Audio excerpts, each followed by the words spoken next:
Welcome back to the garden in Balbriggan.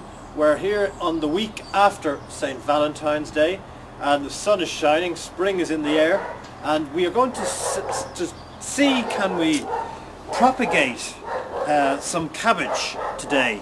Now what's interesting about this is that you don't need to start off with a packet of seeds, which very often is the case when you're vegetable gardening, but in this case we have already got what's known as everlasting cabbage. It's not sold in the shops because, to be honest, how would you sell it in the shops? You'd have to be taking leaves and putting them into bags.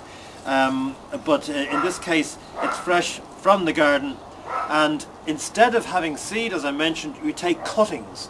Now the cuttings are, nature has given us the wonderful opportunity to do this because the little branches grow out from the stem of the cabbage, and they're nearly little cabbage plants already, even before we plant them.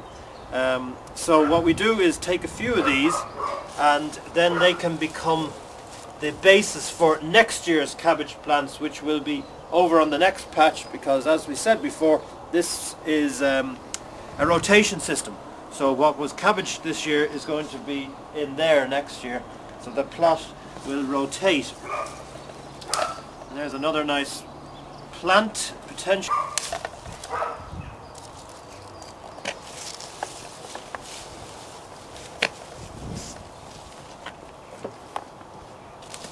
Lucky that Richard Cargan has left some for me to plant.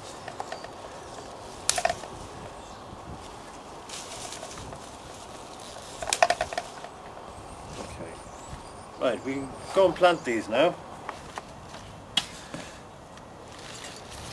So I'm just going to use the soil that is already pretty good and ready. It's been underneath this carpet, so it hasn't had a chance to germinate any weed seeds that might be in the soil.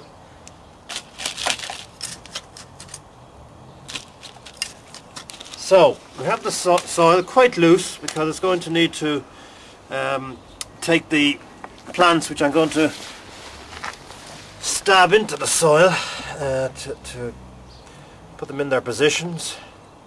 And I'm going to now use a knife to what's called provide a kind of heel. Now there's already a natural heel on this, which probably would do, but just to give more, expose more of the flesh of the potato, or the cabbage, to the soil.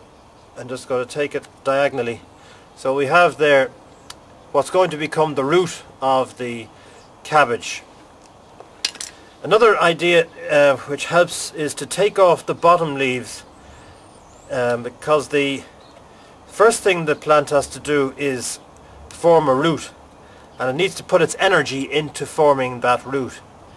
And when it has too many leaves, it actually takes energy away from the root forming job that it has to do. So give it a couple of leaves to be going on with so that it has a start and can turn the sunlight into energy, and then we just gently push it in to its position.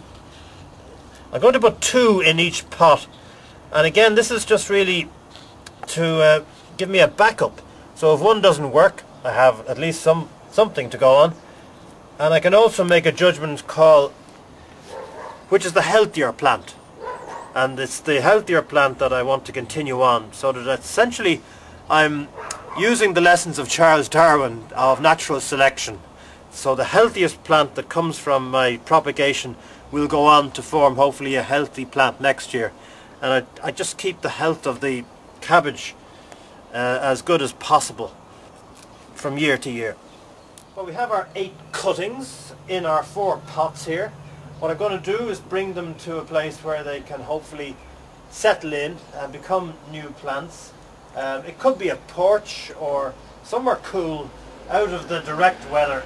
And in my case I have a small greenhouse, which is more like a phone box really, but it does the job nicely. So just follow me down here and we'll put them in a place where we can keep an eye on them for the next couple of weeks.